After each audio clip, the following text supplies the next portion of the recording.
Hello, what's up everybody?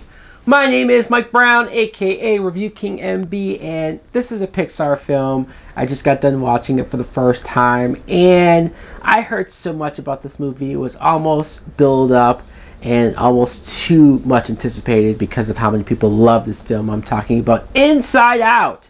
Inside Out, it's directed by Pete Docter. And this is a film that follows this young girl, Riley.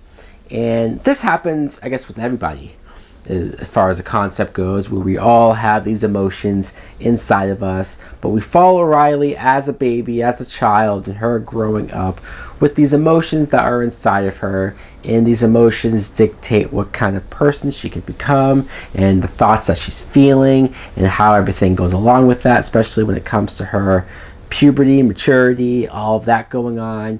And let me just say what I thought of the movie is that I really enjoyed it. I did.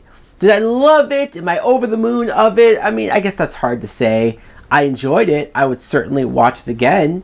It was a fun ride, and I think it had those deep, emotional, and interesting ideas that Pixar, it's what you come to these movies for. Is yes, it's fun for the kids. They're going to love it and enjoy and go along with it. It will waste their time as it should.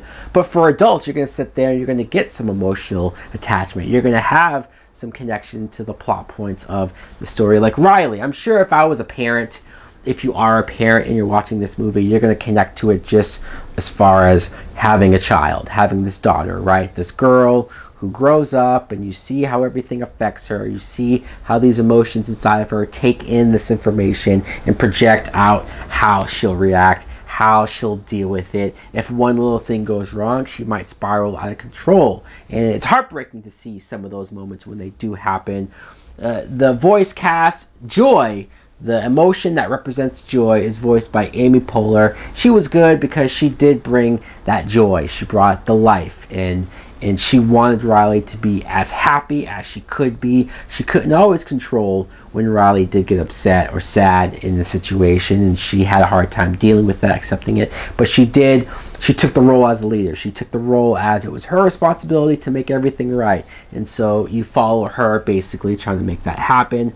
Phyllis Smith, who we all know from The Office, she plays Sadness, which makes sense because her voice just makes me sad listening to it. She comes off almost pathetic at times, and I don't want to say annoying because ultimately, yes, the character's endearing and has her moments, but still, she was so sad. She was so upset over every little thing that it just made you go, Phyllis, stop it!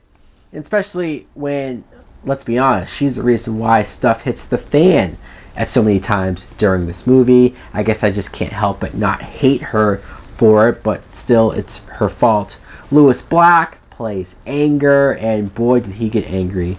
Very amusing. Mindy Kaling plays Disgust, and Bill Hader is Fear. These are great voice actors, very recognizable voices, and put a lot of character into these performances, so I enjoyed each and every one of them for different reasons. Richard Kind plays Bing Bong, and Bing Bong is an imaginary friend of Riley, and this is something that I thought was very creative, how they handled a child and their imaginary friend, how they handle what an imaginary friend means to a child, what it helps a child get through during certain points in their life, during certain situations, and how this imaginary friend.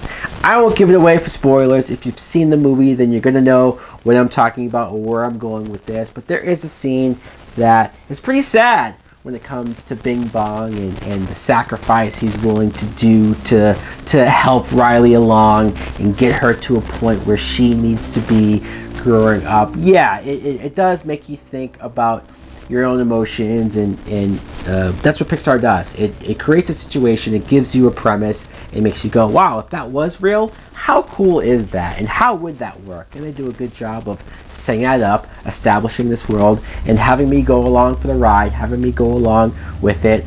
Overall, I really enjoyed Inside Out. It is probably, at least as far as Pixar's most recent movies go, it's up there from what I've been watching. So guys, let me know in the comments below if you have seen Inside Out. What do you think of it? Did you like it as well? Is it one of your favorite Pixar films? What should I watch next? Thanks for watching. Like, comment, subscribe. Later!